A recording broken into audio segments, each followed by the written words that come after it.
Hello everyone, hope you're well. I'm here to do a bit of a fun video today. I saw this circling around in the cosplay community and I have a lot to say about it.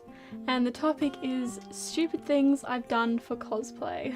Just before I jump into it all, please do remember that if you are a cosplayer, be safe when you're working with different materials and equipment. It's really easy to just Google how to use a hot glue gun safely or heat gun safety instructions, so make sure you're careful when using equipment and working with cosplay. Now that that's out of the way, let's jump into the list of stupid things I've done. I think the main one, which always gets me, and I never learn my lesson, and that is burning myself. Whether that's with hot glue, heat guns, using an iron, even when you bake clay in the oven, I always want to touch it and make sure it's ready, and then burns every single time.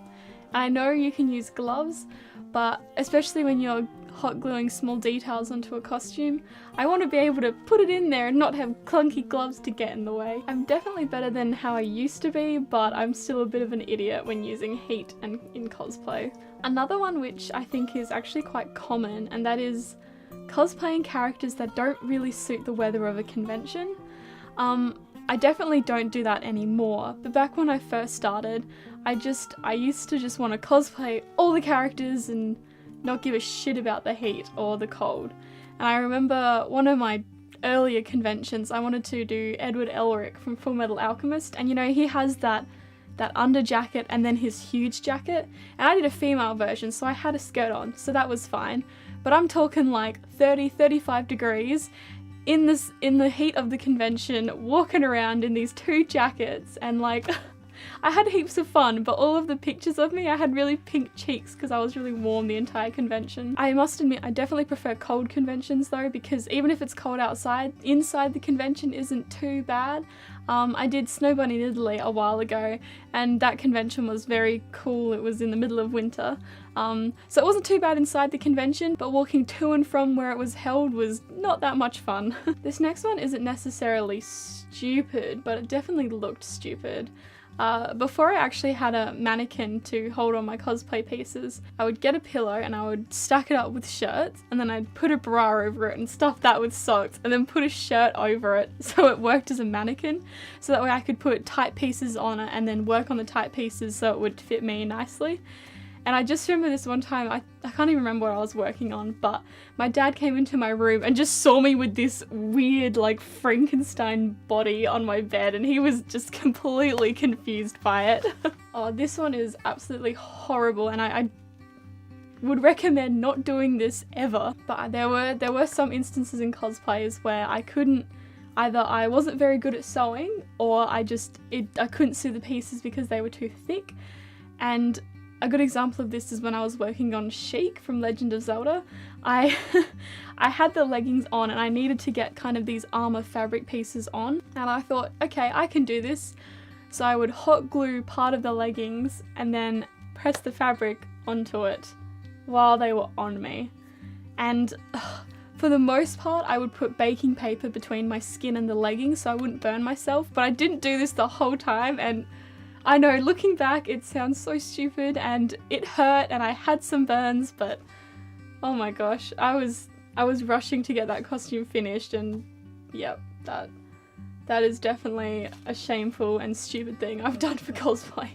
Going back again in time, there were a few instances when I did actually use my own hair instead of buying a wig, and I know now that it doesn't really work out because usually characters have such a specific hairstyle or colour that, you know, it's hard to get your own hair that way, but, you know, generally the costumes are quite big and out there, and if you have just your normal kind of flat hair, it doesn't suit it too well. I mean, obviously there are some instances where it does, but I remember I used to have bright red hair, so I used to dye it quite often, and I let the roots come out quite a bit, and I was like, no, I'm not going to dye it anymore. And then I decided to do Kitty Cat Katarina, and she has long red hair, so I'm thinking, okay, let's dye it red again just for this costume. And I did it, and it was okay, but looking back at those photos from that costume, they were not very good.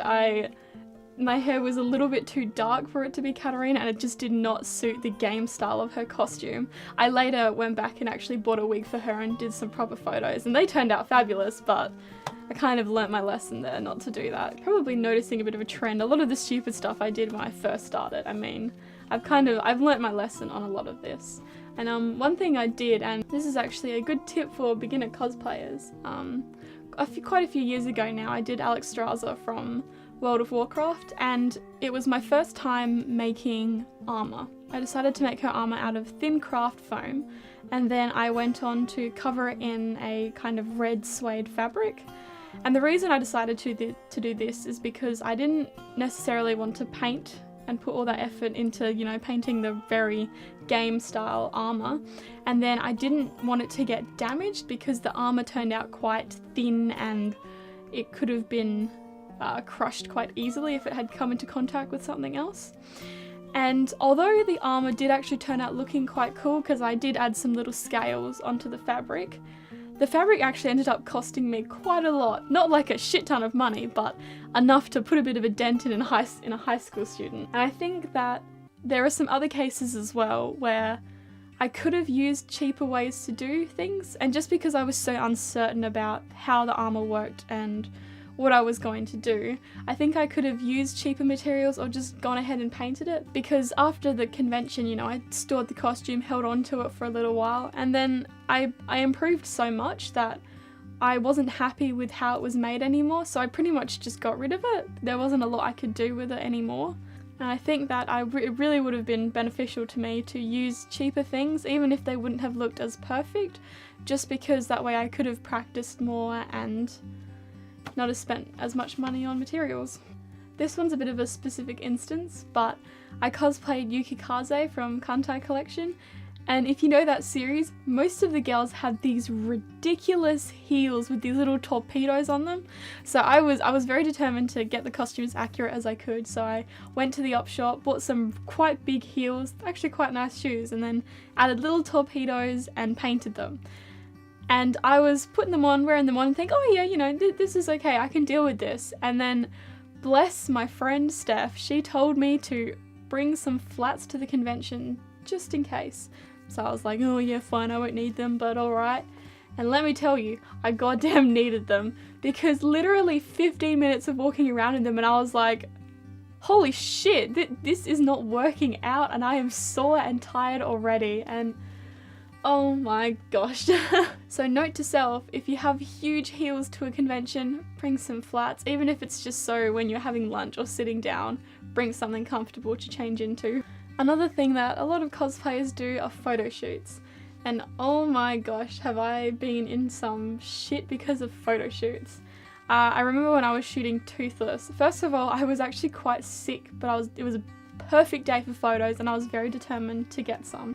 So I went to this lovely forest and we were running around looking for nice places to take photos. So I was like, okay, let's just cross this small little creek. It's not that big, it doesn't have that much water, it's fine. So here I am in this giant armor trying to cross this creek. And so I get ready to cross and I step over and I basically just fall onto my knees. And this is in full armor, remember.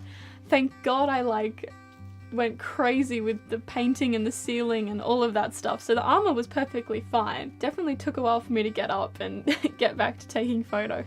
And then going back to that Toothless costume, I'm happy that I made the armor very stable and durable, but goddamn, wearing that armor for, I don't even know, what, 12 hours straight pretty much, it did leave some bruises on me. I don't mean like they were really bad, but just from the pressure, so like around the chest plate and on my thighs and legs there were little marks and bruises from that costume. Oh, I would do that again though, definitely. It was completely worth it. And then you have those moments when you're in like quite a bizarre costume and you walk past people. I was shooting the steampunk dress that Alice wears in Alice Madness Returns, and it's pretty intense, and I had the bloodied knife as well. And you know, we're going to this fabulous forest and I have to walk past all of these, oh, they must have been in like year 6 or something, all these kids, and they just watch me walking past, and I was very I was walking very quick and it was just so awkward. Oh my gosh, that was an adventure. There was another time when it was actually me taking the photos. My friend and I were shooting a horror themed character, and so she was covered in mud and blood, and we had this white dress that we had ripped up and torn and pulled blood everywhere, and I'd done that kind of dark makeup, and she had very long hair at the time. And we really wanted to get some shots just in the beginning of the local reserve. It's about a 5-10 minute walk. And so I don't know why I thought this was a good idea, but I gave her a very spotty blanket, a Pokemon cap, and some sunglasses, and we walked through the neighborhood.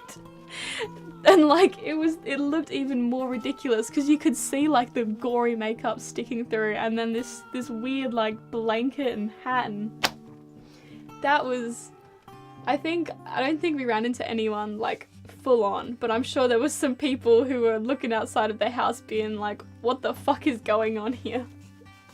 I also wanted to add in a quick little bit, and it's stupid things I've done thinking they would work for cosplay. I feel like styling a wig really poorly is just, it is a rite of passage for cosplay. The first wig I ever bought was a long purple one, and I actually bought it for Kagami from Lucky Star. And I'm just like, yeah, wig hair is like real hair. I can easily put it up in ponytails. I couldn't. And then I'm like, oh yeah, it's super easy to cut. It's like real hair. It wasn't. And then I'm like, oh yeah, you can use like proper, you know, styling and sprays and all this stuff in the wig and it'll be fine. It wasn't. Oh my gosh, I don't think I have any photos of how horrible that wig turned out, but like, I ended up spraying some kind of it wasn't hairspray, it was like a texture or like a knot-free spray for my actual hair, and I'm like, oh yeah, this will be fine, and it completely messed up the wig, and like, I had no idea what I was doing, so I just tried to put him in pigtails and pinned all of the knots back, and oh my gosh. I certainly had fun, but that wig took me so many hours to fix up once I knew how to actually bring it back to life. Following that kind of rite of passage for cosplay, and that is buying a cheap cosplay online thinking, oh yeah, this will be fine, and it comes and it's just, what is going on? For the same costume, for Kagami, my friends and I bought the school uniforms online quite cheaply, and the Lucky Star uniforms are kind of quite a dark red colour, but these turned out bright pink. And I mean, it wasn't that bad because my friends and I, we were all matching because we were all bought the same one. So that was fine, but it certainly was not the right colour for the actual uniform. Oh my god, and shitty makeup. It's only in recent years that I've actually started getting a bit more comfortable with makeup and how to do anime eyes and lashes and all of that kind of stuff. But when I first started, I had in my head that like, oh, this is gonna be perfect, I'm gonna be the best anime girl, but I don't even know what I was doing. I would use black eyeliner and white eyeliner and it was just very unrealistic, and you know, it was a bit of a horror show. I had fun doing it, and I'm glad I went through that stage of crappy makeup, but whew, have I definitely improved there. Another stupid thing I always fall trap to, even now after doing it for so long, and that is just fucking up due to impatience. I'm quite an impatient person, so sometimes I'll not get sick of a costume, but I'll just really want it to be done, so I'll just sew really fast or glue things together quite quickly, and at the end I'm like, oh, probably could have put a little bit more effort into that. And to just finish this section off, I thought I'd end it on, even now, there are things that I think will work out perfectly and they just epically fail. I had just recently started working on these wings for Krista from Fern Gully, and like, they look pretty cool. They look cool. However, they do not sit the way I want. They're floppy because the ribbon turned out heavier than I thought it would be, and I actually don't think I can use these, and I'm gonna have to either remake them or just Photoshop them in later.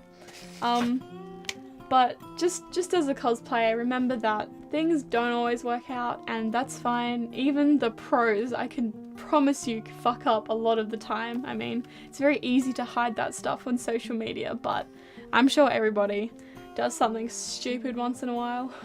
Alright, so that's pretty much most of the stupid things I've done for cosplay in my past. I'm sure there are other things, but they were the main ones I could think of. Remember to stay safe when cosplaying and try not to do anything too stupid. Please don't hurt yourself or others. Hope you all take care, and I'll catch you in the next video. See ya!